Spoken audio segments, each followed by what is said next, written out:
जय केदार। जय केदार। केदारनाथ है। हाँ जी। केदारनाथ में पांडव, जैसे 5 महाभारत के समय में 5 पांडव थे, हाँ। ये भगवान को शिव को खोदते खोदते यहाँ आए थे, तब से केदारनाथ पावन भूमि बनी है।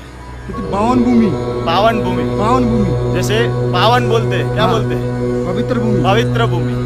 जब पांडवों ने यहाँ पे आके महादेव की पूजा की, भगवान शिव की पूजा की, तब से ये पावन भूमि है।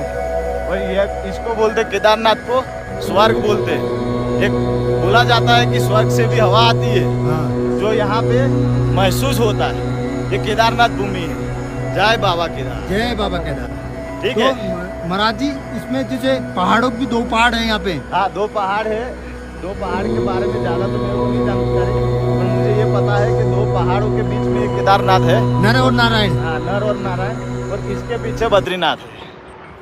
इस पहाड़ के पीछे बद्रीनाथ हाँ। है।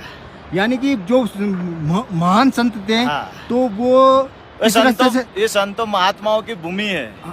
बिल्कुल उत्तराखंड तो महात्माओं की भूमि है। हाँ।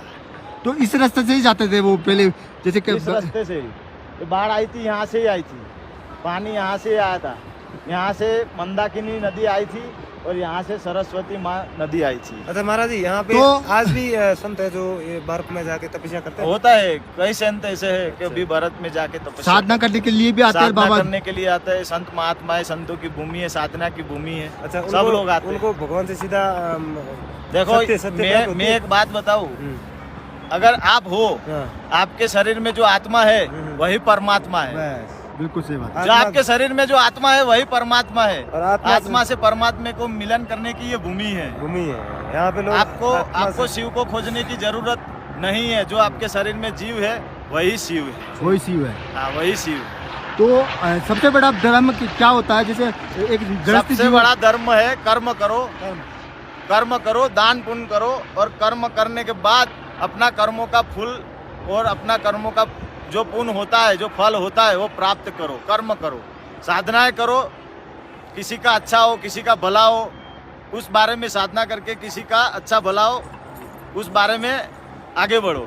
तो महाराज जी, जैसे किसी इंसान से अनजाने में जानबूझ के गलती हो जाती है, तो उसकी समाधान कैसे कर सकता है वो? कर्म से समाधान है। गाय को पुण्य दान करो, किसी गरीब को पुण्य दान करो, उससे बेहतर और कौन सा बड़ा कर्म है?